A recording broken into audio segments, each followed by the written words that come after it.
Flander, belgiyskiy Flander quyonchamiz tug'ishi yaqin. Roddomchasini tayyorlab qo'yishimiz kerak. Nima ishlar qilamiz? Nima deb o'ylaysiz?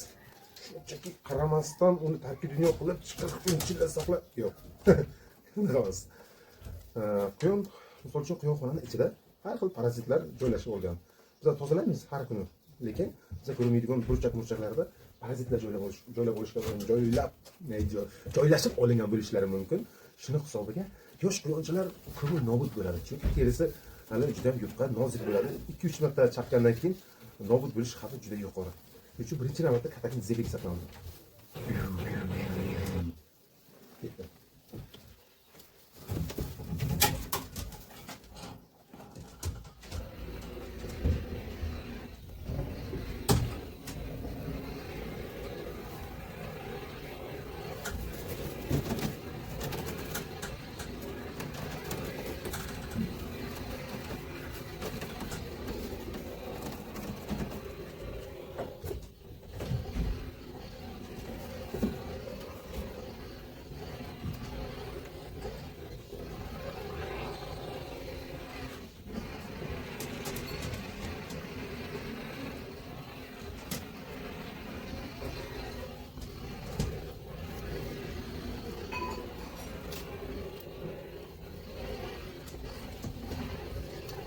Mana shu tarzda dezinfeksiyani davom etsak,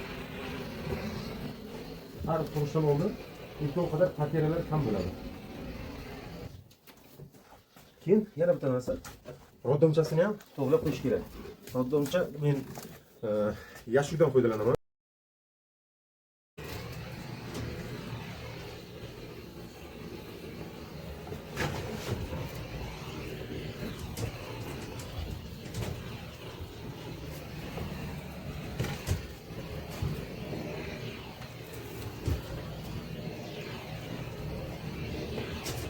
Ya'ni bakteriyami, kanapurga balobatlar bizga yo'qmaydigan jala mikrohujayralar bo'lmaydi.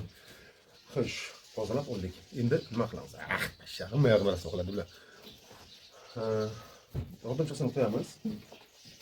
Yaxshilab joylashtirib qo'yamiz, yaxshilab. Roddomchasini joylashtirib, ichiga somonchasini to'ldirib qo'yamiz. Bir hafta mobaynida tug'ish jarayonigacha. O'sha 10 kungacha hamma ishni qilib qo'yamiz. Akalarim, agar manfaatli bo'lgan bo'lsa, men ham berib qo'yaman.